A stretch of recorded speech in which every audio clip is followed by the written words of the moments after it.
People have been having this conversation for years now. Is Kid Buu really the strongest form of Majin Buu? Or is it actually Buuhan? Well, depending on who you ask, we're gonna get completely two different answers. Some people will argue Buuhan is the strongest based on the absorption scaling in certain statements, right? While others argue that Kid Buu is the strongest based on how the story presents himself along with the manga dialogue. And this isn't new. This debate has been going on for years. But from what I've personally seen since being on TikTok around 2020, it never really reaches an honest conclusion. Why? Because people start pulling from different types of evidence. Interviews that may contradict the story, statements taken out of context, or sometimes a misunderstanding of how the story was even written in the first place. And it doesn't help that even Akira Toriyama himself has admitted that he forgot details from his own series. So what used to be a pretty fun and respectful conversation has now turned into this heated debate across the Dragon Ball community. Arguments get louder, position gets more rigid, and instead of understanding the story better, people just pick a side. So in this series, I'm not here to argue emotionally. I'm here to give you the observation based on what actually was being said and what's being shown, and how people are using their evidence. But before we get into the argument, we need to talk about something way more important: the type of sources people are using. Because not all information holds the same weight as other information. And if we don't understand that, this conversation will never go anywhere. So let's break it down. Primary sources. These are your original first-hand materials. For conversations, that means the manga, the actual manga, the physical manga, specifically the Dragon Ball manga. This is the story as it was written and intended, no interpretations, not even adding the filler. This is your highest level of evidence. Secondary sources are the interpretation or analysis of the primary source. Things like guidebooks, official data books, and commentary break down the story. They can be helpful, but they are still one step removed from the original material. Tertiary source. These are summaries or collection of information. Examples: Wikipedia, fan discussions, general breakdown videos. These are the most removed from the original source and the most likely to contain misunderstandings. So what does this mean about the Buu debate? It means this: if a statement, interview, or guide contradicts the manga takes priority. Because at the end of the day, that's the story. That's what was actually written. That's what actually was published. And if we're not careful about what we treat as fact, we can end up arguing points that were never fully supported in the first place. So now that we actually understand the type of evidence, let's actually break down the argument using claims, evidence, and reasoning. Now that we've talked about the type of conversations, let's talk about the people involved, because this is where things start to shift. While this debate was about Kid Buu versus Buuhan, has been around for years, recently I've seen it resurface through multiple content creators on TikTok. One creator in particular has been strongly defending the idea that Buuhan is the most strongest form of Majin Buu, mainly arguing that the statement should always take literally. And from there, the conversation starts gaining traction. Other creators step in, people like Dark Vegeta, Obi Slash, King Obsidian, and their goal, from what I've observed, was to push back using context and additional information, trying to explain that not every statement should be taken as fact as face value without considering the translation, context, or source. Up to that point, this was a normal debate. Different interpretations, different piece of evidence. That's expected in normal, debate talk. But then the conversation took a different turn. Instead of focusing on strictly the argument, it started becoming more personal. At one point, there was a comment made about another content creator where assumptions were made about his personal life and relationships. Okay, since your boyfriend isn't going to answer, because he most certainly can't, I'm going to ask you the same fucking question.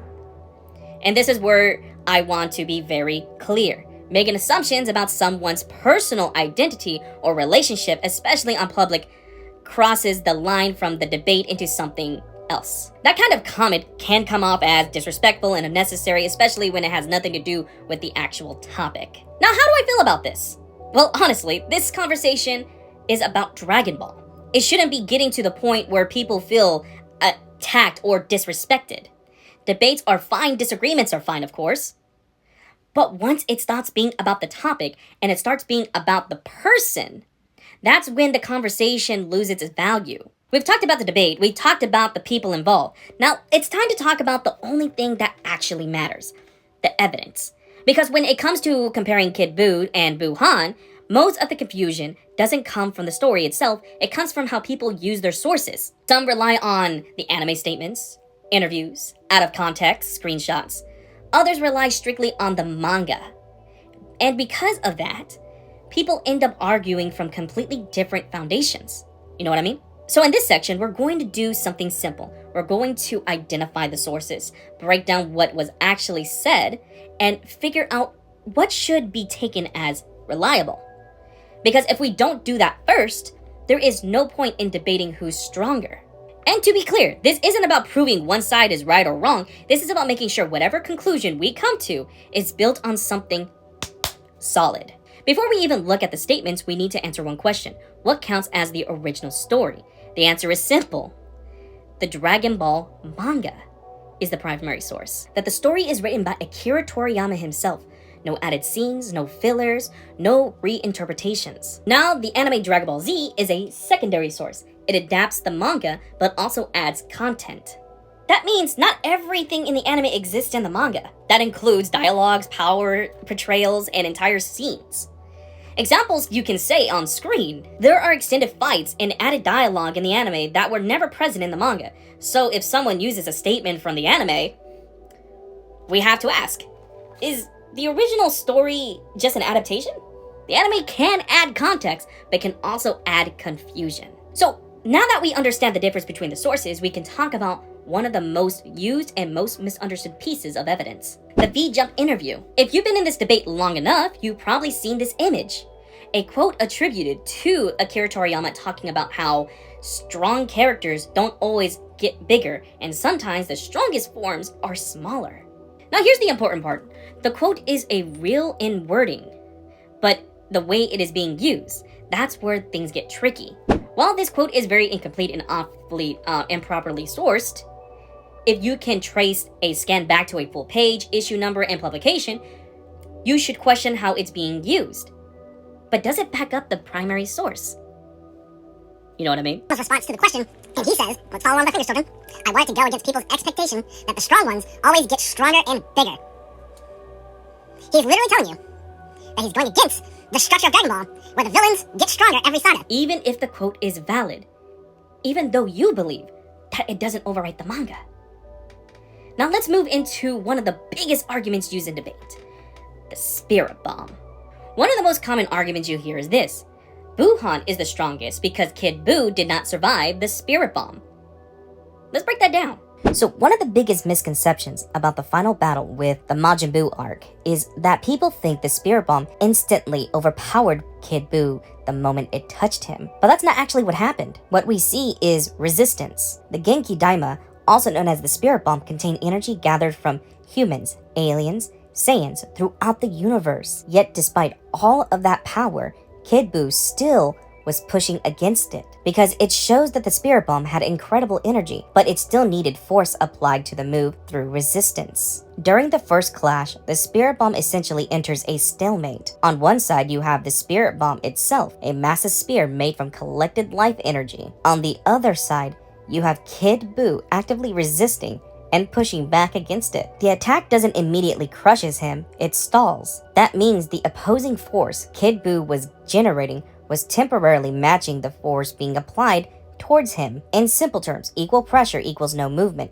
The bomb had power, but Kid Buu was resisting that power directly. The spirit bomb is unique because it isn't just a beam attack fired from Goku's body, it's more like a contained mass of external energy. Every person contributing energy added to the total amount stored inside the attack. Humans, Namekians, other world beings, Supreme Kais, even the remaining Saiyans. All of that energy became part of the spirit bomb itself. But here's the important distinction. Stored energy does not automatically mean forward motion. The attack still needs to be directed and pushed through resistance. That's why the bomb doesn't simply fly through Kid Buu on its own once resistance begins. This is where Goku becomes essential. Goku wasn't just standing there watching the spirit bomb work automatically. He was actively applying force against it. You can literally see him straining and pushing as Kid Buu resists. And eventually, base form wasn't enough. That's why Goku powers up into Super Saiyan. The transformation massively amplifies the amount of force he can exert against the Spirit Bomb. So now you have the Spirit Bomb's enormous stored energy, plus a dramatically increased force output from a Super Saiyan Goku. This becomes the turning point in the entire clash. Kid Buu's resistance start getting overwhelmed. The Spirit Bomb finally begins pushing forward, and once the applied force exceeds the resistance being generated by Kid Buu, collapse becomes inevitable. At that stage, Kid Buu can no longer hold the attack back. The resistance breaks, and the Spirit Bomb completely engulfs him. I believe the biggest misunderstanding in this scene is people treating the Spirit Bomb like it was acting entirely on its own. But visually and narratively, the scene tells us something else. The Spirit Bomb supplied the energy. Goku supplied the force needed to overcome resistance. Without the collected energy, the attack wouldn't have enough destructive power. But without Goku's forcing it forward against Kid Buu's resistance, the stalemate may have continued. And honestly, that's what makes the ending so interesting. It wasn't just raw power, it was collective energy combined with Goku pushing beyond his limits at the final moment to force victory into existence. First, the Spirit Bomb is not just Goku's energy collecting power. It's a collective attack. It includes energy from Earth, Kais, Namekians, other planets, and throughout the universe. And it requires help from Vegeta and Hercule distracting Kid Buu. Kid Buu didn't just tank it casually. He was overpowered, pushed back, and ultimately destroyed. But there's context. Dragon Ball Manga's final chapters of the Majin Buu Spirit Bomb arc. So what does this actually prove? Not raw durability, obviously, but that it took a massive collective attack to finish him. That's not just a standard feat, it's a last resort. Now let's address the biggest issue in the entire debate. Conflicting statements. Throughout the debate, people rely heavily on statements like the most powerful enemy in history, used to describe Kid Buu. But here's the problem. If we treat every statement absolute fact, we run into contradictions, right? Because on the other side, we also have ideals, sometimes even from Akira Toriyama, that suggests stronger enemies continue to appear over time. So which one is actually true? If both are taken literally, then they can't both be correct in every context. If we treat every statement as absolute truth, we end up contradicting the story itself. So while this entire debate has been going on, a few side questions came up, and honestly, these questions say a lot more about how people approach the argument than the argument itself. Because at some point, it stopped being about Kid Buu versus Buuhan and started becoming about what counts as evidence, what matters in storytelling, and how do we interpret what we're watching. So instead of ignoring these points, let's actually break them down. Power Scaling 101. Statements don't mean shit without a feat or narrative to back it up.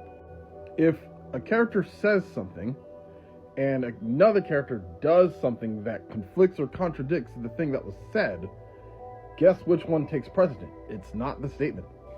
Now, I'm not going to dismiss that immediately because I understand why sometimes someone would say that. When it comes to Akira Toriyama, he's known for forgetting details, changing ideas over time, writing the story as it goes. That's what we call discovery writing. So what does that mean? The story evolves while it's being created. Simple as that. So yes, because of that, there are moments where interviews contradict the manga. Statements don't line up perfectly. Ideas shift over time. And because of that, some people say, I'm just going to ignore what the authors say completely. But here's the small little problem with that approach. If you remove the author entirely, then what are you left with? Socrates. You're left with your interpretation, someone else's interpretation, and no consistent anchor. If we ignore the author completely, we're not analyzing the story anymore, we're just rewriting it in our own image. So the correct approach isn't follow every interview blindly, ignore the author completely, it's just use the manga as the foundation and use the author's words carefully when they align with the foundation. Now that we established that, let's talk about something people think doesn't matter but actually does. There was another statement about the Saiyans having arrogance and that doesn't really matter. Why did their Saiyan DNA or their Saiyan arrogance kick in when they were fighting Buuhan? Why didn't it kick in any other time in the Buu saga? is my question. Answer that question first. Don't repeat what you said. I want you to answer why, during the events before Kid Buu became a thing, when Buuhan was around, why wasn't Goku and Vegeta so eager to fight Buuhan without the Patara earrings? Go ahead. And on the surface, that sounds fair, because this is a power scaling conversation. Well, not really power scaler, just observer. But here's what's being missed. Dragon Ball isn't just about power, it's about choices. And those choices are often influenced by character flaws. One of the biggest recurring flaws in Dragon Ball is arrogance. Let's walk through it together. Goku shows mercy to Frieza. Goku shows mercy to enemies like the Red Ribbon Army. It sounds noble, but at the same time, the mindset contributes to the survival of the threat, the rise of a stronger enemies, which were Android 17 and 18 and eventually Cell. Goku puts his trust in Gohan, but underestimates the emotional weight of that decision. Gohan then hesitates, Cell takes advantage, Cell self-destructs, Goku sacrifices himself. All of that comes from misjudgment and pride. Goku pushes Super Saiyan 3 beyond its limit, ignoring the strain, ignoring the consequences, and that plays into a situation with Kid Buu. Arrogance isn't just a personality trait, it's a narrative trigger to raise the stakes. So when we analyze fights, we can't just look at it like power levels and feats. We have to consider, because bad decisions can extend fights, create openings, change outcomes. Now that we understand that, let's move into something more technical. Can you scale the Spirit Bomb? I just let you devour each other in the comments, but the only thing I have to say is that Kid Buu has 0 feats. None that are relevant to Buuhan anyway. He beat up Fat Buu, who cares? And catching the Spirit Bomb doesn't count because it fucking killed him. That's the most insane argument that keeps coming up. Like, everyone keeps bringing up the Spirit Bomb. The Spirit Bomb killed him. How are you going to scale Kid Buu above the Spirit Bomb if he died? Well, technically you can. The reasoning is this. Kid Buu is caught. He resisted, therefore it can't be used to scale him? Context matters. Kid Buu did interact with it. He showed resistance, physical engagement. But did he overpower it? No. When Frieza fought Goku, he also interacted with the Spirit Bomb. He resisted it briefly, but ultimately he couldn't stop it completely. So what does this tell us? If you interact with it, it does not mean you're immune to it. It just means you resist its temporary inevitability. Think of it like lifting weights. You can pick it up briefly, but it doesn't mean you can completely lift it over your head or control the movement. It's just stagnant.